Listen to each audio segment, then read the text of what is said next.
வணக்கம். நான் கிருத்திகா தரேன், நியூட்ரிஷன் சைக்காலஜிஸ்ட்.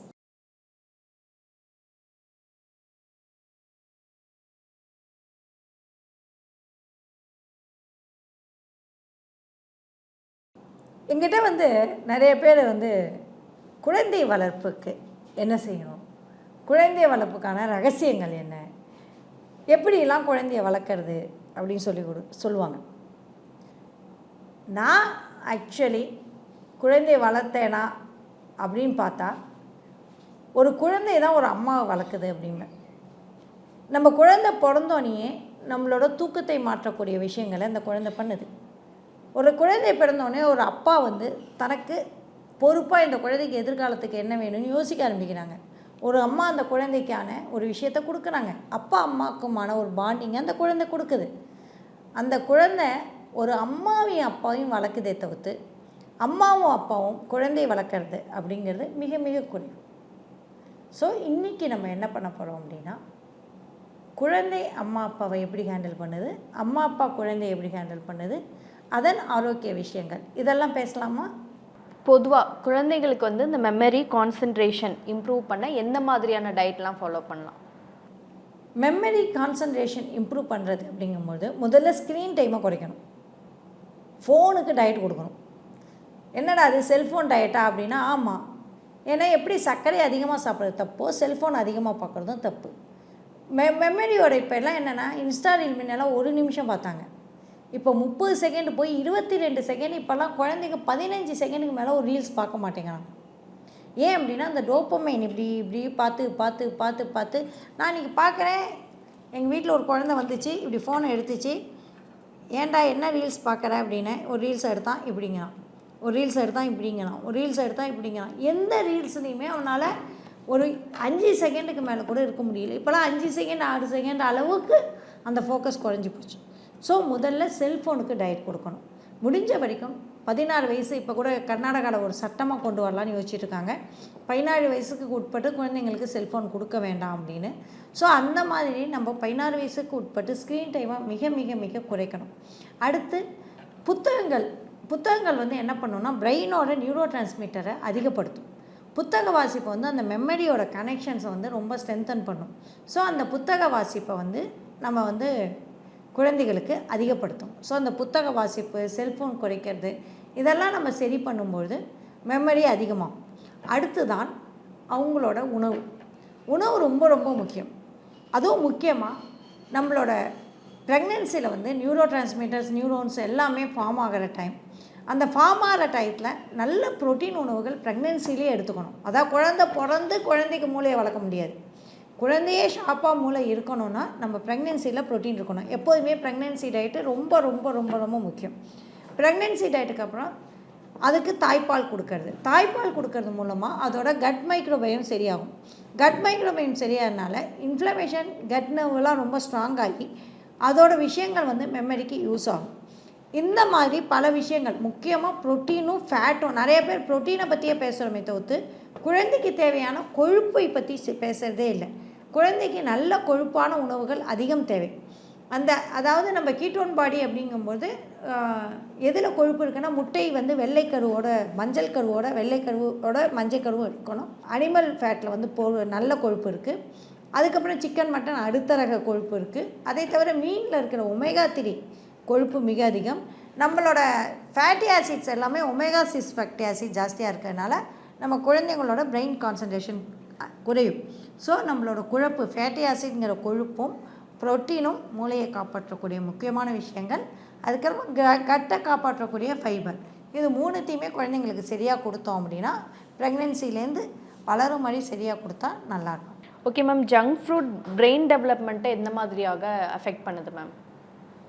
நிறம் அப்படின்னு ஒரு ஜங்க் இருக்குல்ல, முக்கியமாக இப்போ இருக்கிற ஒரு சாக்லேட் எடுத்திங்கன்னா நீல நிறத்தில் சாக்லேட் வருது, பச்சை நிறத்தில் சாக்லேட் வருது, மஞ்சள் நிறத்தில் சாக்லேட் வருது, என்னென்னமோ நிறத்தில் சாக்லேட் வருது. நீங்கள் கிட்டத்தட்ட பிரெயினுக்கு பெயிண்ட் அடிக்கிறீங்க. அதாவது கலர்ஃபுல் ஃபுட்டு சாப்பிட்டா நாக்கை அப்படி பார்த்திங்கன்னா, நம்ம புளிப்பு மிட்டாய் சாப்பிட்டா ஆரஞ்சு கலராக மாறும். கிட்டத்தட்ட மூளையை ஆரஞ்சு கலராக மாற்றுறீங்க, இல்லை பச்சை கலராக மாற்றுறீங்க. அந்த இது குழந்தைங்களுக்கு ஆட்டிசம் மாதிரியான சிக்கல்கள் வரைக்கும் இந்த நிறம் வந்து கொடுக்குது அப்படின்னு ஆராய்ச்சிகள்லாம் சொல்லுது. அந்த நிறமில் இருக்கிற கெமிக்கல்ஸை பற்றி நம்ம படிக்கிறதே கிடையாது. ஸோ முதல்ல நிறம் சார்ந்த சாக்லேட்ஸ் அதை வந்து முதல்ல நிப்பாட்டோம். ஓகே மேம், ஃப்ரீக்வெண்ட்டாக கோல்டு காஃப் வர குழந்தைகளுக்கு என்ன மாதிரி டயட் வந்து கொடுக்கலாம் மேம்? கோல்டு காஃப் குழந்தைங்களுக்கு வர்றது நல்லது தான். ஏன் அப்படின்னா குழந்தையோட இம்யூனிட்டி வந்து பில்ட் பண்ணுறது, அடுத்த கட்ட இம்யூனிட்டிக்கு வந்து ஒவ்வொரு முறையும் கோல்டு காஃப் வந்து வந்து வந்து சரியாகும். அப்போ நிறைய வெந்நீர் குடித்து நல்லா ஃபைபர் கொடுத்து நல்லா ப்ரோட்டீன் கொடுத்து போன் சூப் அப்படின்னு ரொம்ப ரொம்ப முக்கியமான உணவு. என்னோடய பையனை கூட டெங்கு மாதிரியான வந்தப்போ எந்த உணவாலையும் அவனை வந்து அடுத்த கட்டத்துக்கு கொண்டு போக முடியல. எலும்பு சூப் அப்படிங்கிறது வந்து வீட்டில் தயார் பண்ணி வச்சுருந்தீங்கன்னா ஒரு வாரத்துக்கு அதை கொடுக்கலாம். எலும்பு, ஆட்டு எலும்பு இருக்கு இல்லையா, முக்கியமாக முதுகெலும்பு இல்லை தொடை எலும்பு, அதை வாங்கி நல்லா உடச்சிட்டு சுட்டுட்டு அந்த முடியெல்லாம் எடுத்துட்டு அதை ஸ்லோ குக்கரில் போட்டு அந்த மஜ்ஜை அப்படிம்பாங்கல்ல, கொலோஜனும் இருக்கும் அதில், மஜ்ஜை கொலோஜன் எல்லாமே இருக்குது, ஸ்டெம் செல்ஸும் இருக்கும்பாங்க. அது எல்லாமே வெளியில் வர மாதிரி தண்ணியில் நல்லா 6 மணி நேரத்துலேருந்து 12 மணி நேரம் வேக வச்சு அதை நீங்கள் ஃப்ரிட்ஜில் வச்சிட்டிங்க அப்படின்னா அப்பப்போ எடுத்து ரசம் மாதிரி பண்ணி அந்த கொலோஜன் அப்படியே தளன்னு வரும். அதை எடுத்து பண்ணிங்கன்னா குழந்தைங்களுக்கு ரொம்ப நல்லது. ஸோ எலும்பு சூப்பு குழந்தைங்களுக்கு மிக நல்ல ஆரோக்கியமான ஒன்று. அதில் 0 கேலரி இருக்கிறனால அதிக அளவில் எடையும் போடாது. இன்றைக்கி குழந்தைங்களை வந்து எடை போடுற ஒரு ஆளாக தான் வளர்க்குறோமே தவிர்த்து ஃபிட்டாக வளர்க்குறது இல்லை. ஹெல்த்தியாக வளர்க்குறோங்கணும். ஹெல்த்திங்கிறது குண்டில் கிடையாது, ஹெல்த்திங்கிறது பாடியில் இருக்குது. ஓகே மேம், சில குழந்தைகள் வந்து பாலை குடிக்காதில்ல, ஸோ அவங்களுக்கு கால்சியம் மாதிரியான ஊட்டச்சத்துக்கள் கிடைக்க என்ன மாதிரியான ஆல்டர்னேட்டிவ் ஃபுட் சில குழந்தைங்களுக்கு லாக்டோஸ் இன்டாலரன்ட் இருக்குது. பால் பிரச்சனை இல்லை, தயிர் தான் வந்து அவங்களுக்கு ப்ரோபயோட்டிக் கிடைக்காம போகும், அதுவும் பிரச்சனை இல்லை. ஃபைபர் நல்லா சாப்பிட்டா ஆக்சுவலி ப்ரோபயோட்டிக் நல்லா ஆகிடும். பால் போன்ற கால்சியம் உள்ள உணவுகள் வந்து முட்டை, நம்மளோட விட்டமின் டி தான் ரொம்ப ரொம்ப முக்கியம். கால்சியம் சேர்க்கறதுக்கான உணவை வந்து விட்டமின் டி சூரியன்ட்ட தான் அதிகமாக இருக்குது. உங்களோட விட்டமின் டி தான் கால்சியத்தை வந்து போனை வந்து வலுப்படுத்தும். ஸோ விட்டமின் டி அதிகம் எடுக்கும்போது கால்சியம் போன்ற விஷயங்கள் எடுக்கும். கீரை, ஸ்ப்ரவுட்ஸு, அப்புறம் மீன் வகைகள், மாமிச வகைகள், இது எல்லாமே பாலுக்கு பதிலாக சேர்க்கலாம். பால் இல்லாமையும் குழந்தைகளால் வாழ முடியும். ஓகே மேம், இப்போ ஸ்கூல் லஞ்ச் பாக்ஸை வந்து எப்படி ஹெல்த்தியான ஃபுட்டெல்லாம் வந்து அவங்களுக்கு கொடுத்து? ரொம்ப ஈஸி. ஒரு ப்ரோட்டீனு, முட்டையை வைங்க, அதை அழகாக ரொம்ப ஷேப்பாக வச்சுடுங்க. ஒரு பொரியல், அவங்களுக்கு பிடித்த பொரியல், என்ன பொரியல் பிடிக்குமோ ஒரு கலர்ஃபுல் பொரியலை வச்சுடுங்க. அப்புறம் அவங்களுக்கு கொஞ்சம் கார்பு, அப்போ ஒரு பிரியாணி மாதிரி நிறைய காய் போட்டு ஒரு பிரியாணி போட்டு ரைத்தா வச்சிங்க, இல்லை பிசிபேலாபாத் நிறையா பண்ணி அதில் நிறைய காய் போட்டு பருப்பு போட்டு பிசிபேலாபாத் போட்டு எல்லாம் பண்ணலாம். ஒரு சிக்கன் பீஸ், எல்லா குழந்தைங்களுக்கும் சிக்கனோ மீனோ பிடிக்கும். ஸோ ஒரு சிக்கன் மீன் ப்ரோட்டீன் கிடச்சிடும், காய்கறி பொரியல் கிடச்சிடும், கொஞ்சோண்டு கார்பு இது கிடச்சி கொஞ்சம் மோர் மாதிரி சாப்பிட்லாம். எப்போதுமே குழந்தைங்களோட பிளேட்டிங் வந்து ரொம்ப முக்கியம். ஒரு லஞ்சு அப்படின்னு எடுத்திங்கன்னா அரை பாகம் காய்கறிகளால் நிரப்புங்கள், 1/4 பாகம் முட்டை, சிக்கன், ப்ரோட்டீனால் நிரப்புங்கள், 1/4 பாகம் கார்பால் எடுக்குங்க. அந்த கார்போடு ஒரு கப் தயிரும் எடுத்துட்டிங்கன்னா ஈஸியான லஞ்சு உங்களால் ஈஸியாக தயார் பண்ண முடியும். ரொம்ப ஈஸியாக உங்களுக்கு சொல்லணுன்னா நிறைய காய்கறி போட்டு கொஞ்சமாக சாதம் போட்டு, அதாவது அப்படி சாதம் தூவுற மாதிரி தூவி அது பிரியாணி போட்டு ஒரு தயிர் வச்சிங்கன்னா ப்ரோபயோட்டிக் காய்கறி கிடச்சிரும். பக்கத்தில் ஒரு சாலட் மாதிரி கொடுத்துட்டு ஒரு முட்டையும் வச்சுட்டிங்கன்னா ஒரு முட்டை பிரியாணி அப்படின்னு பண்ணிங்கன்னா கிட்டத்தட்ட இருக்கும். அந்த முட்டை பிரியாணியில் என்ன பண்ணணுன்னா ரொம்ப டூ மச் நெய்யெல்லாம் ஊற்றாமல் தேங்காய் எண்ணெய், ஆலிவ் ஆயில் மாதிரியான எண்ணெய்கள் யூஸ் பண்ணி ரொம்ப ரைஸ் கம்மியாக இந்த மாதிரியான உணவுகள் பிசிபேலாபாத் அப்படின்னு பண்ணிங்கன்னா நிறைய காய்கறி போட்டு கொஞ்சம் தயிர் துவச்சிங்கன்னா ரைத்தா மாதிரி போட்டுட்டு பக்கத்தில் ஒரு ப்ரோட்டீன் சிக்கனோ ஏதோ ஒன்று வச்சிட்டிங்க அப்படின்னா இந்த மாதிரி நீங்கள் ஐடியா பண்ணி இல்லை ஒரு மீன் குழம்பு, நிறைய மீன், கொஞ்சமாக சாதம், அரிசி வச்சுட்டு கொஞ்சம் காய்கறி அப்படி வச்சிட்டிங்கனாலும் நம்ம வந்து ஒரு பேலன்ஸ்டு பிளேட்டிங் வந்து கொண்டு வரலாம். இப்போ காலையில் குழந்தைகள் வந்து சில குழந்தைகள் பிரேக்ஃபாஸ்ட்டே எடுத்துக்கிறது இல்லை இல்லையா?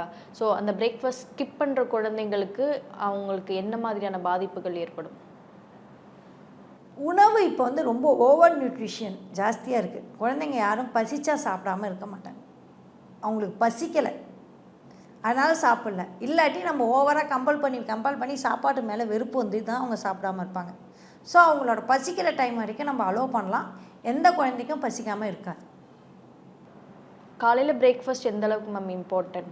ரொம்ப ரொம்ப இம்பார்ட்டன்ட். ஏன்னா காலைல வந்து உங்களோட ப்ரோட்டீன் வந்து ஃபஸ்ட்டு அதுவும் முட்டை அப்படிங்கிறத குழந்தைங்களுக்கு பழக்கம் பண்ணி, முட்டையும் காய்கறியும் உள்ள ப்ரோட்டீன். இப்போ உங்கள் வீட்டில் முட்டை இல்லாட்டி தயவு செஞ்சு கேக்கு வாங்கி தரீங்க, ஆனால் முட்டை வாங்கி தர மாட்டேங்கிறீங்க. கேக்கில் இருக்கிற ஒரே நல்ல விஷயம் முட்டை. அதனால் எல்லாருமே முட்டையை பழக்கிக்கலாம். அடுத்து முட்டை சாப்பிடல அப்படின்னா மட்டும் ஸ்ப்ரவுட்ஸு, காய்கறி சாப்பிட்லாம். என்னை பொறுத்த வரைக்கும் முட்டையெல்லாம் இப்போ வெஜிடேரியனில் சேர்த்தாச்சு. அதனால் வெஜிடேரியன் முட்டைன்னு ஒன்று கிடையாது, முட்டையே வெஜிடேரியன் தான். சாப்பாடு தான் டூ மச்சாக சாப்பாடு. எதை கொடுத்தாலும் திணிக்கிறது குழந்தைங்களுக்கு, அதுங்களுக்கு பசிச்சா சாப்பிடும். அடுத்து பேக்கரி, எப்போ பாரு கேக்கு, டோனட்டு, சர்க்கரை.